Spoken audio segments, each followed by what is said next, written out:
What's going on, guys? Ryan the Mighty Quinn here, the cornerman underscore MMA with Ruthless Elle Dawson. How are you? I'm doing great. How are you?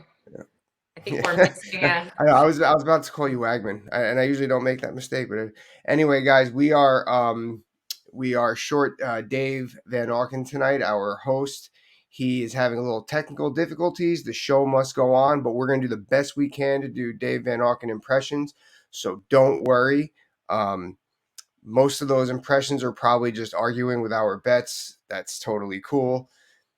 I don't have Dave's hair. I can't do his hair. If you see here, I'm actually I could use some of Dave's hair. You want some of mine? Um, yeah, Dave might even have thicker hair than you, and It's pretty. he's It's got pretty the luxurious. he's got the best laugh. I don't know. Was that a good Dave laugh? I don't even I know. feel like that was pretty good. It All right, wasn't your quite turn. as Say like. something. Take a shot at Dave. He's not here. He's not here. Come on, take a shot. Oh my god! I don't know. Anyway, all Best. right, guys. We're gonna be So, really boring. I'm sorry, guys. no, Dave all is right. the life of the party. Yeah, we're just trying to. Yeah, we're. This is why we fight, and this is why we don't entertain because of this. I mean, you see my YouTube channels. That's why I don't. My views are probably 30 seconds long because of this. But anyway, um, so UFC 283 this weekend. We have our bets in line. We are ready to give you what we got. Elle, who is your lock of the night?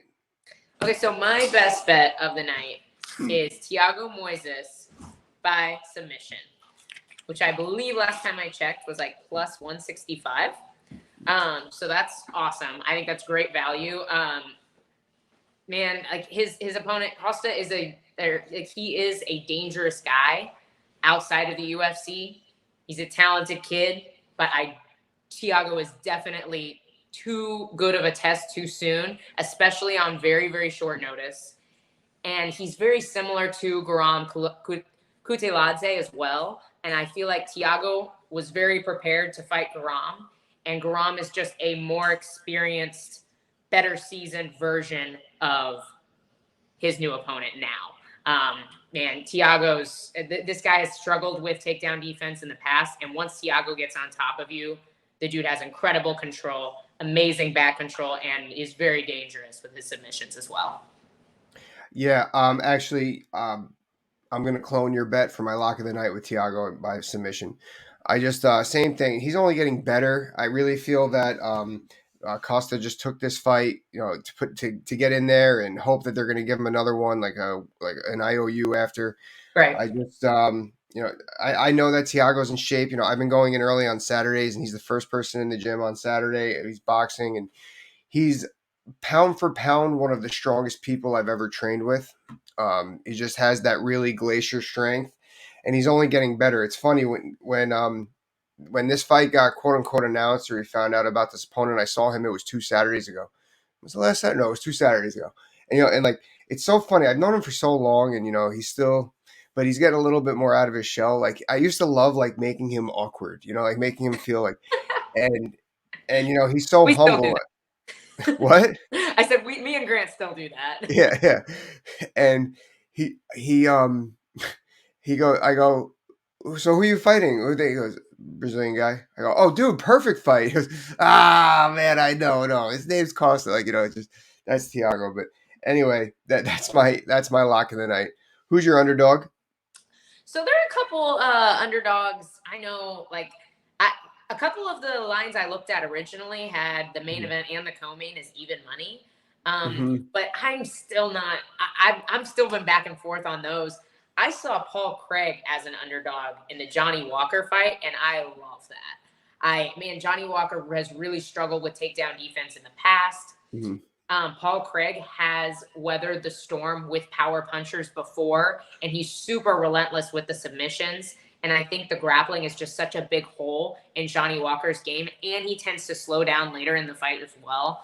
I think Paul Craig, if you really want to add some extra oomph to that, you can go Paul Craig inside the distance or Paul Craig by submission. I think all of those are great. There's great value in that. I got Paul Craig as well. I guess it's gonna be an easy night, But I want to Nobody get into invents. why, I similar to you, why I shied away from the other stuff. First of all, actually, I think that the money line is like it's too close, and I don't even know if these are going to be underdogs going into the main. Like Figueiredo, an underdog as of this morning in Brazil. I was like, I Yeah. was a little surprised at that. Glover's an underdog. I was very surprised at that. But yeah, like you said, and Johnny Walker has not looked good his last couple fights. I know he's kind of gym bouncing a little bit too. I really like Paul Craig in this fight. I think I'm not going to bet the prop. I just think he's going to win straight up, and that's a very safe underdog bet for me. Yeah, seriously. So, all right, who's your 3-fight parlay? We're just flying through these because we don't have Dave to Yeah. spike everything up. Sorry, guys, but we'll talk. We can talk a little bit about because we got so many good fights tonight. Hmm. So my parlay, I'm starting off with Jessica Andrade to win. I think the style for Lauren Murphy, Jessica Andrade has the power. She has the takedown defense. I think she has the superior wrestling as well. I just think she's all around better. I was a little bit concerned about Jessica Andrade first moving up to flyweight. I never thought that she was that big, but Hmm. she has looked great at flyweight so far. She's beat high level girls in Caitlin Chukagian, and she's had quite a showing so far at flyweight. So I think that's a great matchup for her. The second leg of my parlay is Josiane Nunez. So I remember when she made her UFC debut against the super tall girl Beck Bay Miller, that's her name. Hmm. Against her, but she looks undersized for 135. I was like, oh, this girl's a flyweight, and now she's fighting at featherweight and winning and competing incredibly well. Just like Zara has struggled already in the UFC. She's struggled with her grappling. She gets hit. I believe I looked at the stats. Her striking defense is only like 30-ish%, which is not great. And That's Josiane rough. Nunez has huge power Hmm. at any weight class, apparently. Like, I was like, oh, this girl's my height. She's competing and knocking girls out at flyweight through featherweight. And I just, Zara's, she's 0-2 in the UFC. She's already been finished twice. I just don't think that she really has much for Nunez in this fight. I think that's a pretty solid one. I actually have her inside the distance as well. I think she will finish. Then the last leg of my parlay, and I was actually toying with this as an idea for a best bet as well, is Gilbert Burns by submission. And I think Gilbert is one of the lines that they absolutely got 100% right. He's a huge favorite. I think the way that you're going to get value from that is by adding the prop to that. And like RDA submitted, why am I having brain farts? Sorry, submitted Neil Magny. Uh-huh. Like, guys, RDA submitted Neil Magny. Gilbert Burns is an even better jiu-jitsu practitioner than RDA. Like, there's good jiu-jitsu for MMA, and then there's good jiu-jitsu for jiu-jitsu. And Hmm. Gilbert Burns has incredibly high level grappling across the board. He has great wrestling. He has a solid chin. I think that's a pretty solid one for him as well. I think the submission will come for him. Cool. All right. I'm going to pick up where you left off. I have Gilbert winning, but not by submission. I feel like this fight is going to, like you said, he's got great jiu-jitsu, especially for like the way Neil's game is. Like he's a little bit taller than Gilbert, and that's going to like help Gilbert here to just get underneath. I feel like the cage is like this, the canvas in the cage. This fight's going to take place right here. It's going to be takedown. It's going to be pounding and pointing from half guard for 15 minutes. That's what I think's going on there. But yeah, definitely sound with Gilbert. Then I'm going to go right up to Figueiredo versus Moreno. I have that going the decision. I am undecided on who I'm going to see. When guys fight each other 4 times, and I believe 3 of the 4 times were 25 minutes. Correct me if I'm wrong. You Well, help this me is out the there. fourth one. Yeah, So this is the two out fourth. of This is the three. fourth. I mean, 2 of the 3. 2 of the 3. Yeah. So like that's a lot of time. I the first round could be sparring esque. Like it's not that I feel like any new tools, new toys are going to be busted out here, but it's going to be like how are we going to figure out the Rubik's cube right now and what we had with these last 12 plus rounds together. And then I have That's why I think that's going the over. And then I have Glover beating Jamal Hill. I know that youth and speed against age and prowess, but what people don't realize, I think Glover could do boxing enough to get inside and do what he's got to do. He's got a really great jab.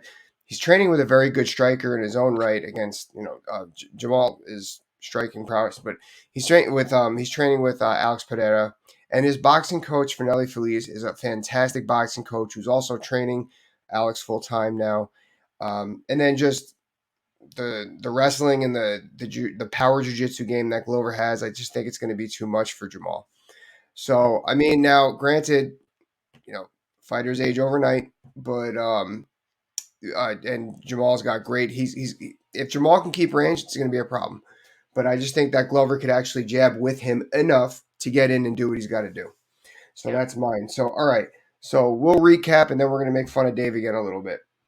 So we got we both have your lock, the same lock of the night. Thiago Moises by submission. Beautiful. We both have Paul Craig as the underdog. And then say your 3-fight parlay again. My 3-5 parlay is Jessica Andrade to win, Josiane Nunez to win inside the distance, and Gilbert Burns by submission. Yep, there you go. All right, then I have Gilbert by decision. I have Figueiredo Gilbert dead up.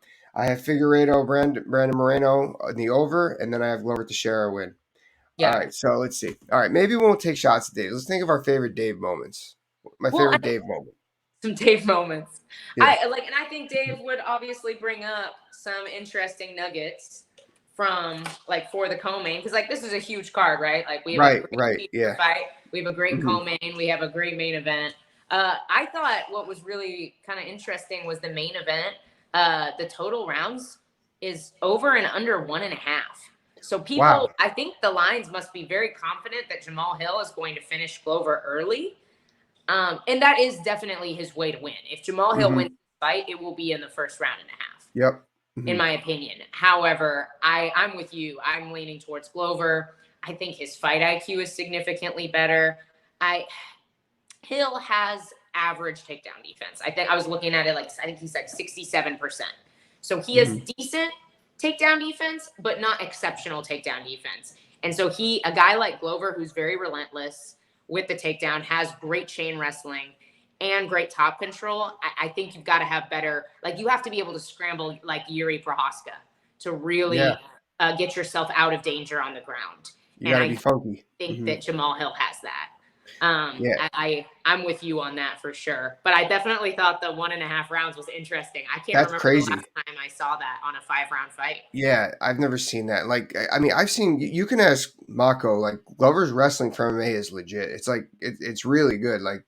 And I thought about Jamal, like you just said, that would be Jamal's way to win.